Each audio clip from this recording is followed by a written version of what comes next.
Bom dia a todos. Hoje nós iremos começar, falando sobre o rei Sírio. O rei Sírio era da Pérsia. A Pérsia tem 5 séculos de história, o mais vasto e o primeiro império do mundo antigo. Uma aristocracia guerreira, tá? Então nós iremos, para falar do Sírio, nós temos que ler o Isaías 45, tá bom? Assim diz o Senhor ao seu ungido assírio, a quem tomou pela sua mão direita para bater as nações diante da sua face. Eu soltarei os lombos dos reis para abrir diante deles as portas, e as portas não se fecharão. Eu irei adiante de ti, endireitarei os caminhos tortos, quebrarei as portas de bronze e despedaçarei os ferrolhos de ferro. E te darei os tesouros da escuridão e as riquezas encobertas, para que possa saber que eu sou o Senhor de Israel, que te chama pelo teu nome. Por amor do meu servo Jacó e de Israel, meu eleito, eu a ti te chamarei pelo teu nome. Pus-te o teu sobrenome, ainda que não me conhecesses. Deus já tinha ungido ele, com antecedência. Mas por que Deus agiu um homem que seria um rei pagão? Nós vamos saber, tá? Esta é a única passagem da Bíblia onde um rei gentil foi considerado ungido de Deus. Ungido. Deus é o poder que está acima de todos os governantes. Ele unge aqueles a quem escolhe para realizar missões especiais.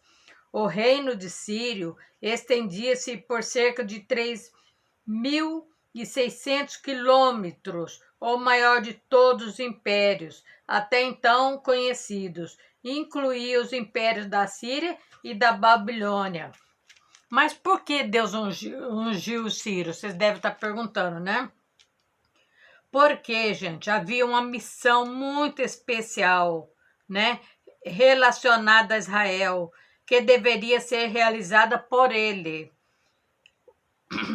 Ciro permitiria que a cidade de Deus, Jerusalém, fosse reconstruída e que os exilados fossem libertos sem nada esperar em troca. Poucos reis de Israel ou Judá faria tanto pelo povo de Deus como Ciro fez. Então era uma promessa, Deus já sabia que antes mesmo dele nascer, o que ele ia fazer, já tinha decretado a sua missão, tá? E nós vamos ler no livro de História,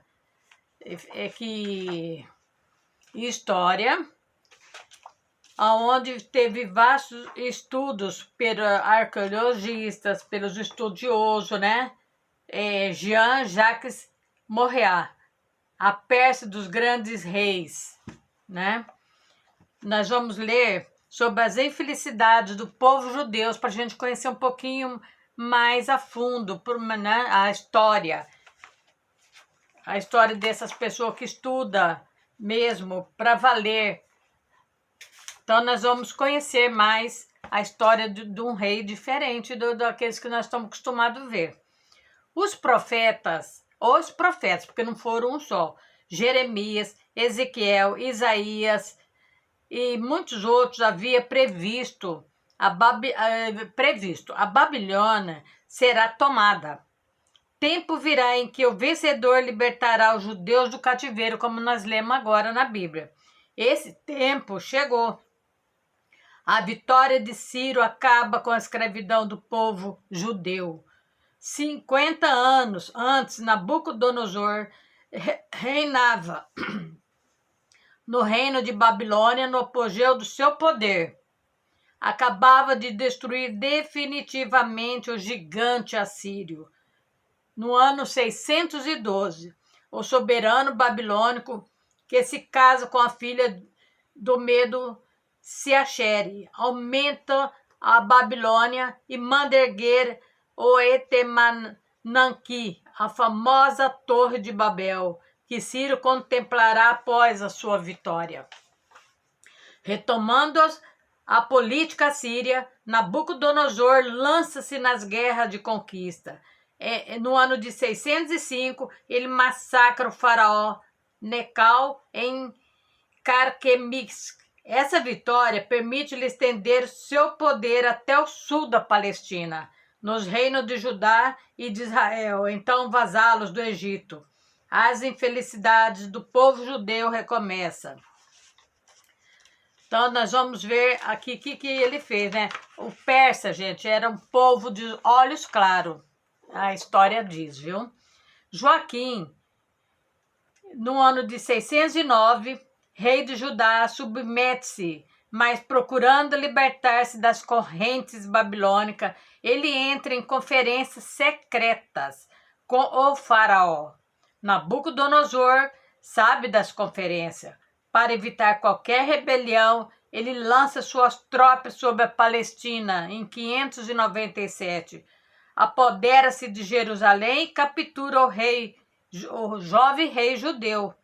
Joaquim, filho de Joaquim, que quando o pai chamava, tinha um nome, o filho também, né? Era número 1, número 2, assim ainda. Que reina somente há um ano. Deve deixar sua terra pela Babilônia. 10.000 judeus fazem a terrível viagem. Nabucodonosor, ele instala o tio do jovem príncipe no trono. Mas após alguns anos de submissão lamentosa, Sedecias, rei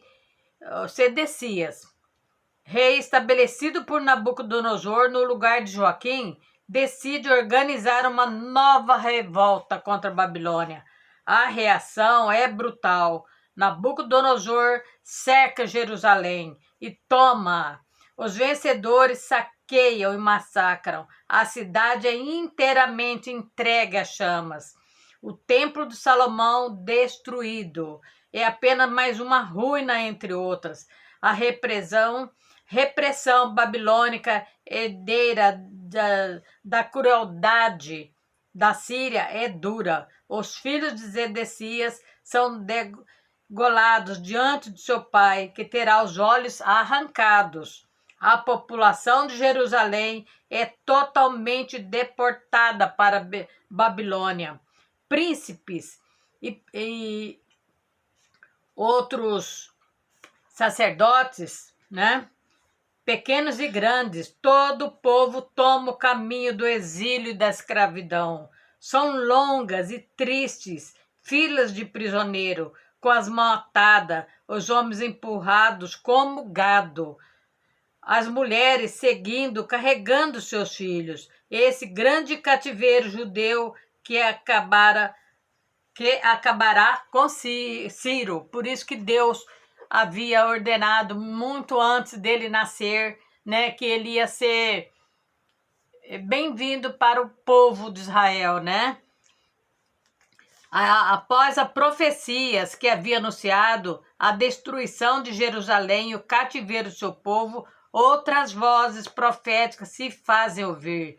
E Ezequiel é o segundo. Isaías falam, nem Ezequiel e o segundo Isaías falam uma linguagem própria, a fazer renascer a esperança da comunidade escrava. Eles eram profetas, mas eles sempre pregavam que um dia isso ia acabar, o cativeiro ia ter um fim.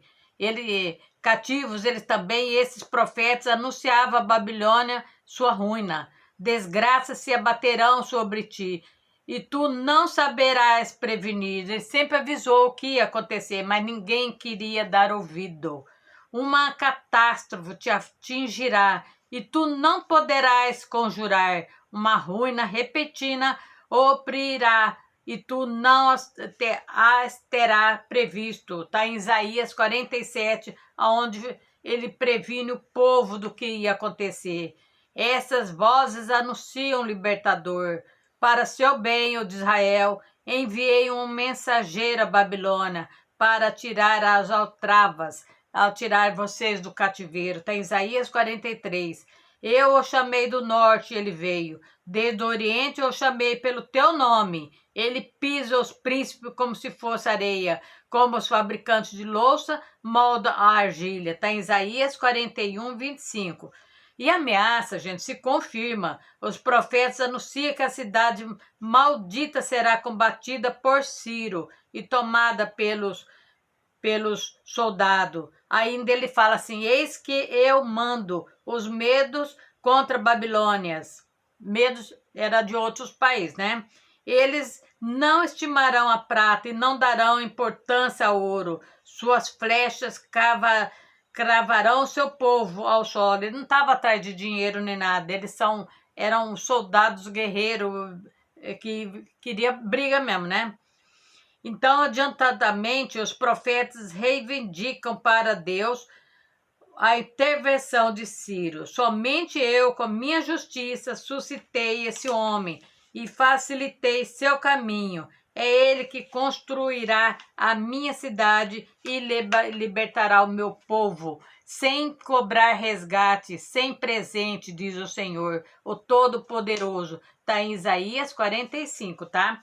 Então, vocês viram que Deus manda seus profetas, Deus manda avisar, e porque Israel se tornou um povo idólatra, um povo que seguia a falsos deuses, isso não se alegrou a Deus. E Deus falou que ia acabar com isso, né? E assim ele fez. Nós vamos parar aqui, senão vai ficar muito longo, aí nós continuaremos na próxima, tá? No próximo estudo. É uma história muito bonita de um rei que serve de modelo até hoje. Eu vou falar depois o porquê que ele ainda serve de modelo, né?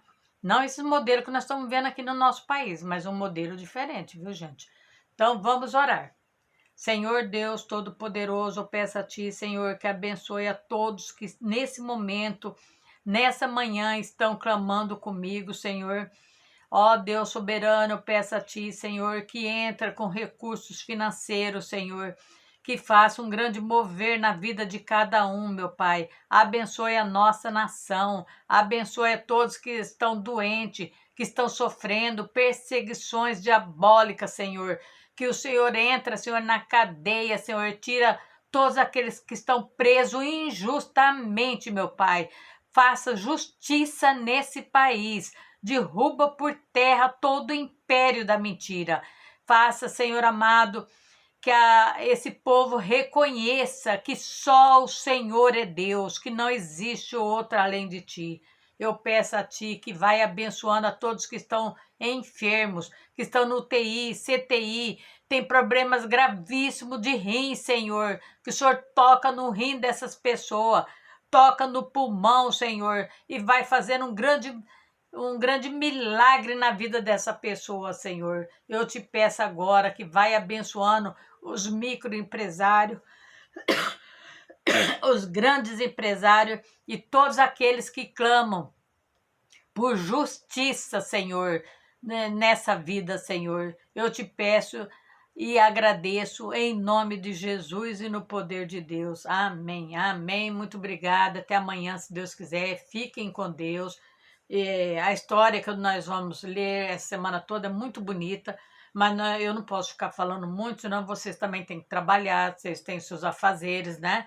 Então a gente vai falando aos pouquinhos, tá? Espero que vocês gostem, tá? E se vocês querem perguntar alguma coisa, vocês me façam pergunta. Como eu sou pedagoga, eu gosto de falar, de estudar, de ir a fundo naquilo que a gente estuda, tá bom? Obrigada, até amanhã, se Deus nos permitir.